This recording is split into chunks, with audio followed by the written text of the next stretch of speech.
नमस्कार दोस्तों, मैं धर्मेंद्र प्रताप सिंह एक बहुत महत्वपूर्ण जानकारी देने के लिए लाइव आया हूँ।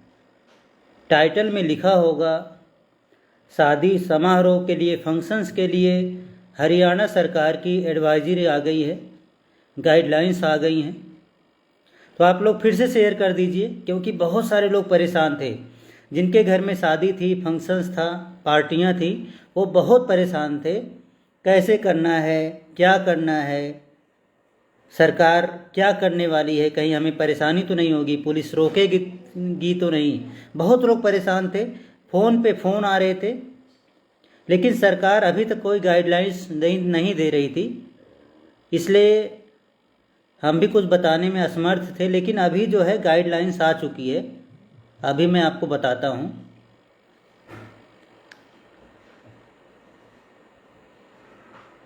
आप लोग शेयर कर दीजिए ताकि ज़्यादा से ज़्यादा लोगों तक ये वीडियो पहुंच जाए, सबको पता चल सके शादियां कैसे करनी है, कितने लोग आ सकते हैं, दिन में करनी है या रात में करनी है, सबको पता चलना चाहिए। अदरवाइज़ लोग बहुत परेशान होते हैं। और लोग जो है अब तक जो है गार्डन्स वगैरह, मैरिज हॉल बुक करके रखे थे, पैसा सबका खर्च हो चुका है। अब आगे कैसे करना है, ये बहुत परेशानी करने वाली बात है। मुख्यमंत्री मनोहर लाल ने आज ही कहा है, हो सके तो शादियां रात के बजाय दिन में किया जाए, यानी शादी समारोह रात के बजाय दिन में किया जाए, ये उन्होंने कहा है। हालांकि ये लिखित तौर पर ऑर्डर नहीं है, लेकिन उन्होंने एक रिक्वेस्ट किया है कि शादियां रात के बजाय दिन में किया जाए। अब मैं बताता हूँ कितने लोग आ सकते हैं शादियों में। शादियों में कितने लोग आ सकते हैं? अगर हॉल में शादी करनी है, मैरिज हॉल में शादी करनी है, तो सिर्फ 50 लोग, 50 लोग। बहुत बड़ी जानकारी है, ब्रेकिंग न्यूज़ है, आप लोग शेयर कर दीजिए, सबको पता चल जाए जिनको शादियां करनी है। अगर हॉल में करना है, सिर्फ 50 लोग आ सकते हैं, सिर्फ 50 लोग। और अगर ओपन में करना है, गार्डन में करना है, तो सिर्फ 200 लोग, मैक्सिमम 200 लोग आ सकते हैं अगर गार्डन में करनी है। फिर से मैं बताता हूँ, ओपन में करनी है, गार्डन में करनी है, सिर्फ 200 लोग। अगर हॉल है उसमें सिर्फ 50 लोग आ सकते हैं। और अगर किसी का अंतिम संस्कार है तो सिर्फ 20 लोग आ सकते हैं, 20 से ज़्यादा नहीं अलाउ हैं। अभी अभी गाइडलाइंस आई है, इसलिए हम भी अभी आपको बता रहे हैं।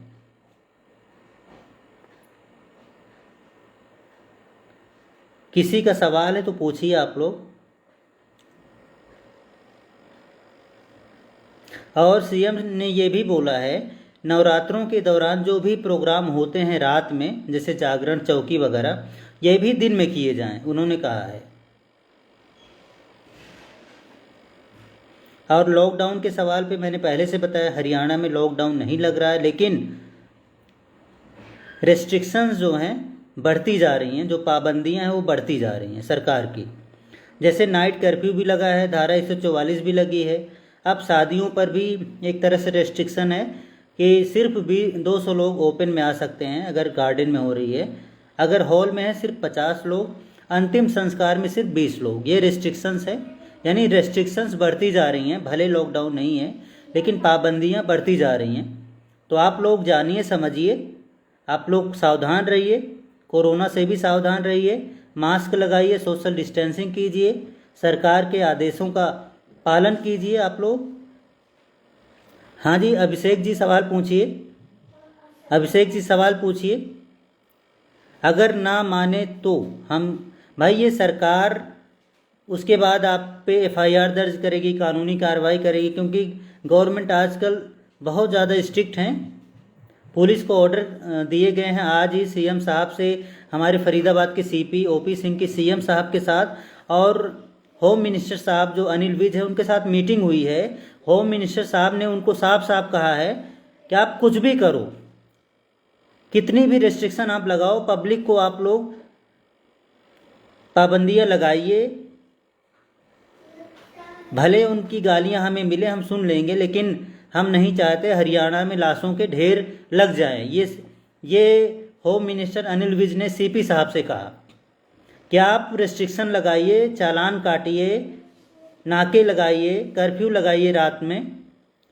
भले लोग हमें बुरा भला बोलें, सरकार को अधिकतर लोग गालियां देते हैं, हम सुन लेंगे, लेकिन हम नहीं चाहते लाशों के ढेर लगें। ये सख्त आदेश दिए गए सीपी साहब को फरीदाबाद के। तो सीपी साहब भी कल से और आज से ही रिस्ट्रिक्शन बहुत ज़्यादा कर देंगे। चालान भी आज करीब करीब 1000 काटे गए हैं। तो ये रिस्ट्रिक्शन बढ़ती जा रही हैं। आप लोग भी सावधान रहिए, क्योंकि एक तरह से पैनिक क्रिएट हो गया है। हॉस्पिटल में बेड नहीं है, और जिसके पास खूब पैसा है उसके लिए ही बेड है, यानी रोज़ाना 1 लाख 2 लाख 4 लाख रुपए खर्च कर सकता है, उसके लिए बेड हैं, लेकिन गरीबों के लिए बेड नहीं है। तो सावधान रहने की ज़रूरत है। बीमारी से डरने की नहीं, लड़ने की ज़रूरत है। भाई रात में किस टाइम तक बारात चढ़ सकती है? रात में जब तक जो है 5 बजे, रात 10 बजे से सुबह 5 बजे तक नाइट कर्फ्यू है। आप दिन में बारात कीजिए 4 बजे से 10 बजे तक, रात में 5 बजे सुबह से 10 बजे रात तक आप बारात निकाल दीजिए। 200 लोग आ सकते हैं ओपन में, 50 लोग क्लोज में यानी हॉल में। शादी करने के लिए किससे परमिशन लेनी होगी? अगर आप दिन में शादी करते हैं और नियमों का पालन करते हैं, यानी 200 लोग ही आएंगे ओपन में, तो आपको परमिशन लेने की ज़रूरत नहीं है।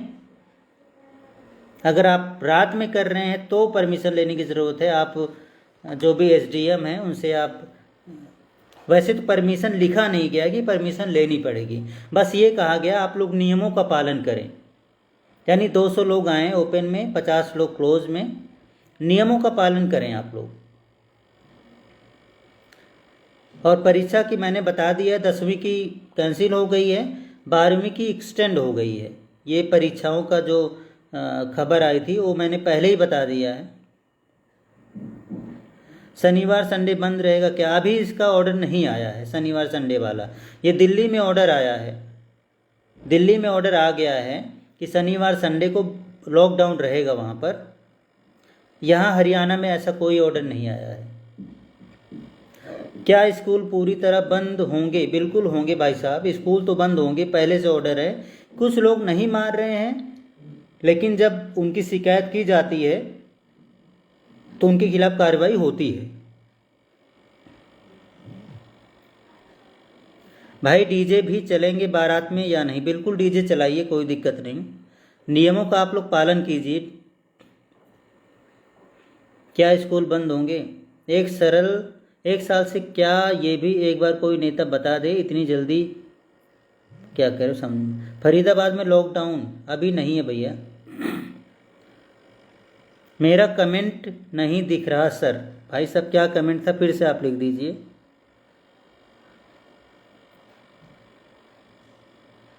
भाई साहब बहुत सारे कमेंट हैं तो आपका निकल गया, सॉरी नहीं पढ़ पाया। 10th के पेपर देने होंगे क्या बच्चों को, या स्कूल वाले यूं ही पास कर देंगे? हाँ, स्कूल वाले पास कर देंगे। अगर आप सेटिस्फाइड नहीं हो तो आप बाद में पेपर दे सकते हो। ये भी अभी सीएम साहब ने कहा है। सीएम साहब ने कहा है स्कूल वाले पास कर देंगे आपको। अगर आप सेटिस्फाइड नहीं हो, जो मार्क्स आपको मिलते हैं, अगर आप उससे सेटिस्फाइड नहीं हो तो बाद में आप पेपर दे सकते हो। जब भी पेपर होगा आप पेपर भी दे सकते हो तसल्ली के लिए। ये अभी ऑर्डर आ गए हैं इसके। कोई नियम बंगाल के लिए भी है? भैया वहाँ चुनाव हो रहे हैं, वहाँ कोई नियम नहीं है। चुनाव में तो भीड़ बुलाई जाती है ताकि ज़्यादा से ज़्यादा नेताओं का भाषण लोग सुने। आप लोग जानते ही हैं। आशीष शर्मा, नाइट में गार्डन में फेयर अलाउ है? नहीं भैया, कोई भी फंक्शन अलाउ नहीं है। नेताओं की रैली में कितने लोग अलाउ हैं? अनलिमिटेड। नेताओं की रैली में अनलिमिटेड। तो बहुत सारे कमेंट्स हैं भाई साहब। जो मेन जानकारी थी मैं फिर से बता देता हूँ। शादी विवाह समारोह फंक्शंस पार्टियों के लिए सरकार की गाइडलाइंस आ गई हैं। शादी हो सके तो दिन में करें, सीएम साहब ने कहा है। और ओपन में यानी गार्डन में 200 लोग आ सकते हैं, क्लोज में यानी हॉल में सिर्फ 50 लोग आ सकते हैं, 50 लोग, और अंतिम संस्कार में सिर्फ मैक्सिमम 20 लोग आ सकते हैं। तो ये मैंने जानकारी आपको दी, आप लोग देखिए, शेयर कीजिए, ज़्यादा से ज़्यादा सबको बताइए। हरियाणा में वैसे तो पूरे हरियाणा के लिए गाइडलाइंस हैं, तो सबको बता दीजिए शेयर करके, ये मेरी अपील है, क्योंकि हम लोग बहुत मेहनत से वीडियो बनाते हैं, इसलिए आप लोगों को पता चले और आप लोग शेयर करके और भी लोगों को बताएं। और जो भी सूचना हम देते हैं पूरी तरह से ऑथेंटिक होती है, जब हमारे पास रिटन में आ जाता है तब हम बताते हैं। ऐसा नहीं कि उड़ती खबरें अगर मिली तो हम आके उसको बता दें, नहीं, जब तक कन्फर्म नॉलेज आ जाती है, रिटन में आ जाता है, तभी हम बताते हैं। तो ये कन्फर्म है, इसीलिए हमने बताया है। आप लोग इसको शेयर भी कीजिए खूब। तो विदा लेते हैं, आप लोग आराम कीजिए, अपना ध्यान रखिए, खाइए पीजिए, मौज कीजिए, टेंशन से दूर रहिए, बीमारी से मत डरिए, बीमारी आपका कुछ नहीं बिगाड़ सकती। अगर आपके अंदर हौसला है, अगर आपके अंदर हौसला है तो ये बीमारी आपका कुछ नहीं बिगाड़ सकती। आप लोग अच्छा खाइए, अच्छा पीजिए, घर में रहिए, मास्क लगाइए अगर बाहर निकलिए तो, और हिम्मत रखिए, हौसला रखिए। अगर हिम्मत है, हौसला है, तो बीमारी आपका कुछ नहीं बिगाड़ सकती। ये मेरी सोच है, मैं खुद यही सोचता हूँ कि ये बीमारी मेरा कुछ भी नहीं बिगाड़ सकती। तो आप भी हौसला रखिए। विदा लेते हैं, नमस्कार, जय हिंद।